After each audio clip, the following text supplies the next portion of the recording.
Hey, you guys.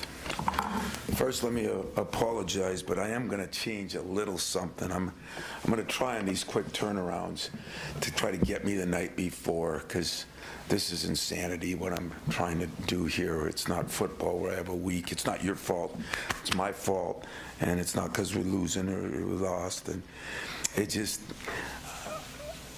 I got so many things in a week, and our players, to be honest with you, are dead. I mean, I looked at the game last night, and what did I get out of the film? I'm disappointed with the performance. First half, we were very good defensively, or offensively, not as good defensively. The second half, we're very, very good defensively, not as good offensively. Part of the problem is a lot of people are going smaller ball, and that's not where our depth is. Trying to since we left for Portland, we've been scrambling defensively. I think we all know the reason why. We just haven't been as sharp.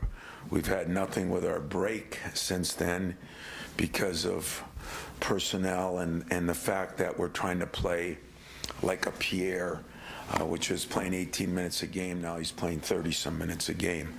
And that has been a major issue as I look back on all these games. No one likes to lose a home game, of course, especially in our league. And in fairness and honesty, I did not think we played that good. I thought Northwestern played awfully well, and I think they're an experienced team. Now we turn it into figuring out what we need. I mean, we need our health back. That ain't going to happen for a while. And we're just going to have to do the best job we can. We need to play a little smarter. We had, I think, 8 turnovers the first half and only 5 the second. But I think the biggest thing that hurt us is we're just kind of running out of gas. So we're playing AJ a lot of minutes. We're playing, and we get one guy in foul trouble, and it's created a problem. Pierre cannot play 32 minutes a game. And sometimes I have no choice, and that's what we're dealt with in Penn State. Schedule doesn't get any easier. It'll be the 3rd team in a row that has had 5 or 6 days to prepare for us, where we haven't.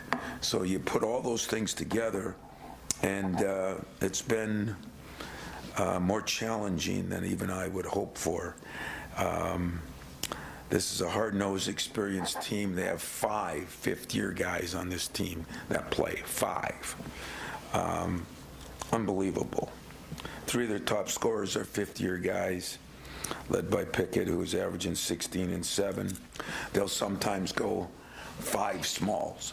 So a guy like Malik is really, you really need him in a game like this.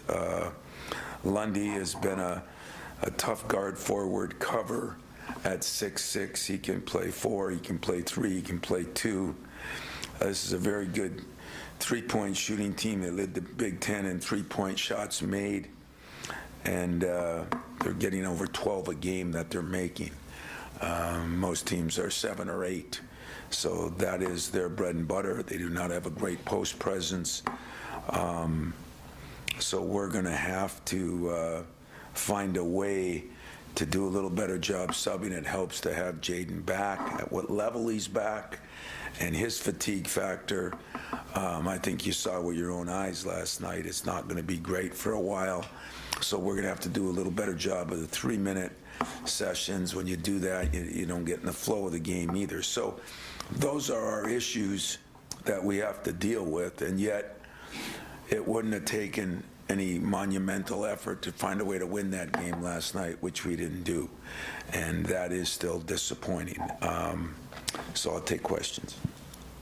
Tom, I just wonder, when you first start this stretch and you win a couple and you play well, and it's kind of like things are going good and you're in it, but when you hit a lull like this, especially at the end of this run, with the injuries, you're talking about the guys being dead, is there a concern at all that this can kind of linger and it becomes like a mental thing for them, and then it's tougher to get out of that than, say, a physical, Nah, I mean, I think everybody's been through things before. I think when we're in it day to day and you've had 2 practices in 12 days, you realize you're not going to be able to do the things that you, of all the things that I did with the schedule, that was the one I avoided, that I didn't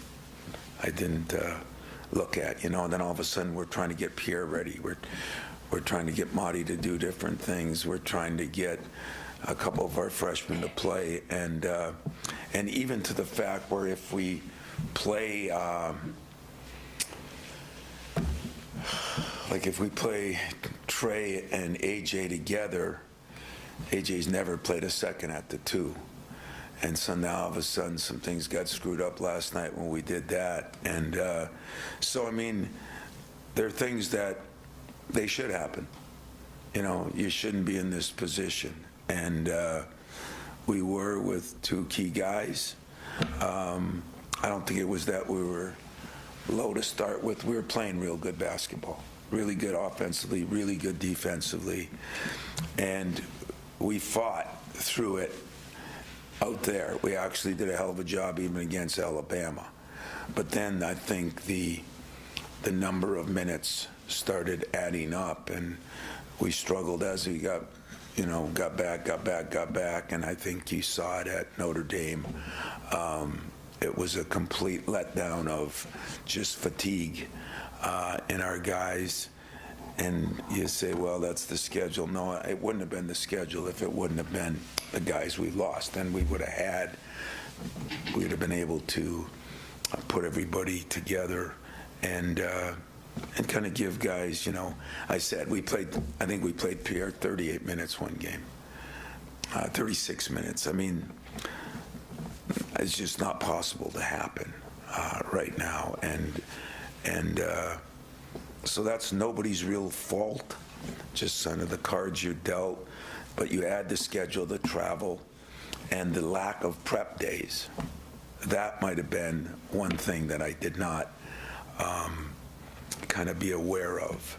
And I've already talked to KP about it, and we were dealt those weird cards. It was the one year we had the ACC Challenge and the Big East Gavitt games and the aircraft and the 2 trips to California. So, no, I don't worry about it taking on the whole year. I think we got to win some games in here.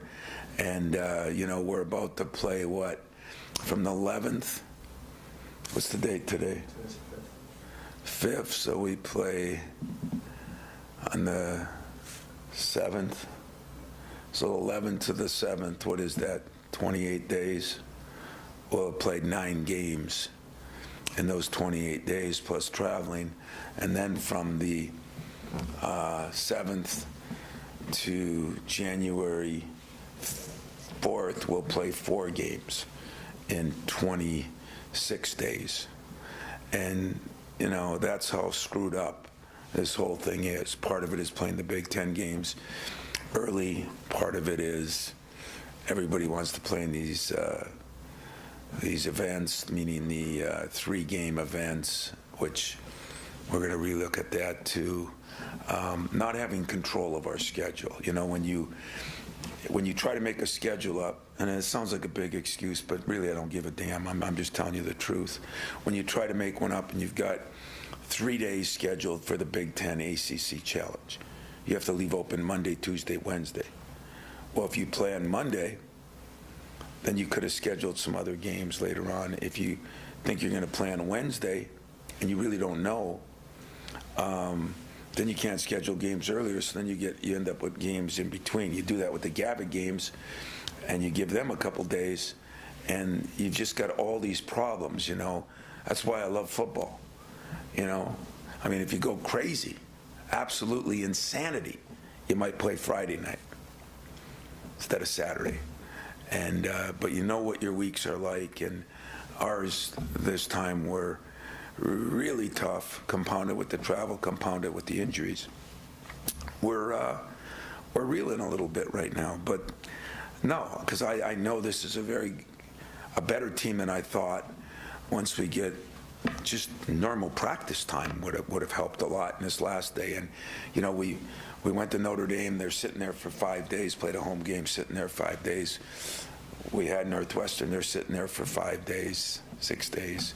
We go to Penn State. They've been sitting there since last, I think, Friday. So that, too, makes a difference. So you get one more before you get this stretch that's a little bit kinder. I'm wondering, is there a message of get through this with grit and you'll feel a whole lot better for 3 weeks? Yeah, that's about the exact message at 8 o'clock this morning we tried to give our team. You know, which is another thing about this. So you play a game last night and, you know, we work till late, and then, you know, we have to have a meeting at 8 o'clock in the morning because you have to take care of that game and then move on to the next one, which we got to do this afternoon. And and then try to get my radio show in tonight. So, you know, it's been a challenge in dealing with that, but that's exactly the battle cry. We got to all rally around. We got to go play our butt off against a very good team who's playing well. And then we get a little more human. You know, we got a game here, although then we got finals. But it gets a little more human, yep. Tom, you look at how much last night's game changed because of foul trouble and where you are with depth. I mean, is that something you emphasize even more to these guys? And maybe Tyson, you look at his fourth foul contesting a dunk, you know, about making choices like that. Well, I look at that fourth foul. I thought it was a terrible, terrible call. The one out in front. Yeah, he's got to be smarter than give up a layup before you give up, because we just don't have the bodies, you know. But then you're telling a guy to play aggressive and smart, and as fatigue sets in, you know you don't do as good a job of that. But I thought Marty's second foul, there was no reason. It was on the baseline. It was probably, you know, some of you might have saw it. It was, I mean, they didn't have a post presence, and he pushed the guy. I mean, it was insanity. And yet I think you make those mistakes when you are more fatigued. But foul trouble, you know, you talk about injuries, but foul trouble's like an injury. You can't play. So we played Tyson quite a while with 4, but you don't play the same, and you know, so foul trouble definitely caused some problems. We were up 7, and one time Marty went out, then he went out, and you know, we just we're not as good without those guys in there.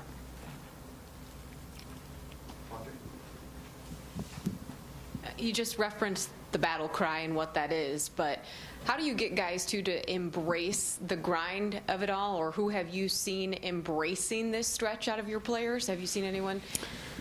Yeah, you know, and nobody's harder on my players than I am, so not the fans or the media or you guys could be harder on them. But, you know, there is a reality to, you know, even getting home 4 hours later on that Monday morning.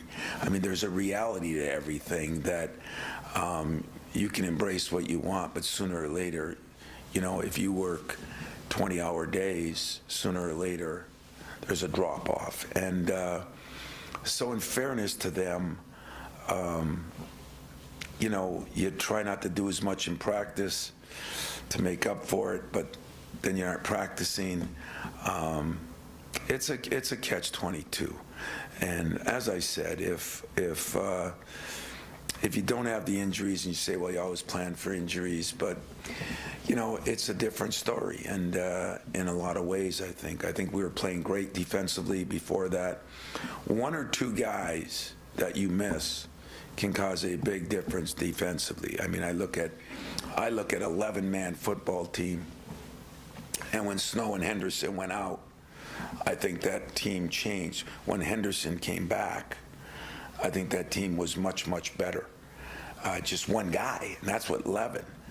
And he was back on a half a leg, which was impressive, by the way. But so right now, you know, we've got to get a couple guys better defensively.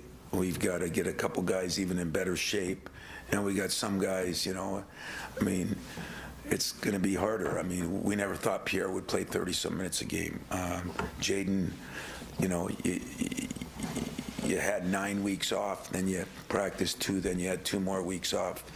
I mean, that's 11 out of 13 weeks. He's not going to be the same condition guy that he'll be 3 weeks from now.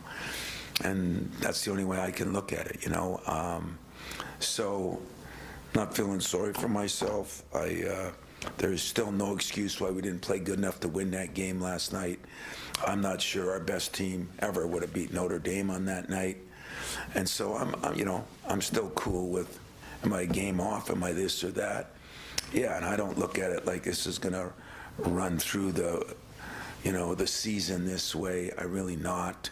I just wish that we could get a couple guys to play a little better defensively. I think that would help a lot, and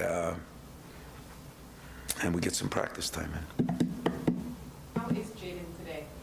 He was fine. Foot-wise, he was fine. Conditioning-wise, I don't know if you saw him, but Jaden Akins is probably the best live wire I got. I mean, he's never. And that one time he ran by our bench, and he couldn't even,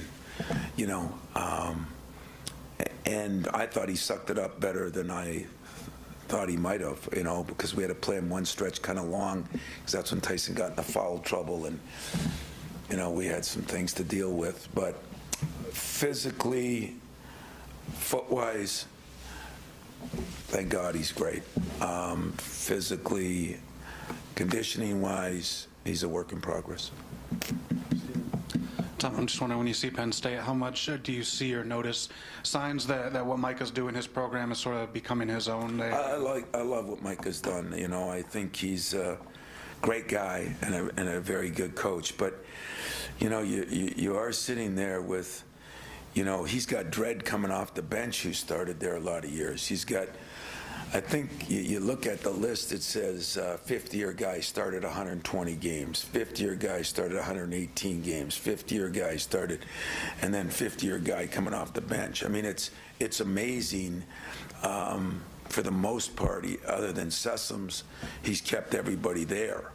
And that's the mark of a good coach, too, I think, that those guys didn't bail on him. But they just happen to all be really good shooters, too. I mean, and they've been good shooters, and they've just gotten better and better and better. So I'm really impressed with the job he's done. Just like I've always been impressed with the job Chris has done. You look over there, and they lost 2 guys, one to North Carolina, one to Duke. That would have been 50-year seniors for him. And he's got a good team. He's got a good team that plays hard and changed his philosophy a little bit. And I think it's, those guys don't realize how hard it is to get programs going. And I still think that Micah's doing a great job where he's at. And he's going to lose a lot this year, but he's done a great job where he's at. Is guarding against that idea of like a Michigan State coming in there for them, young program, trying to get their foot in? They see a Michigan State maybe hobbling, that they're going to be up for this game. Is that part of your message? Just guarding against that? For sure.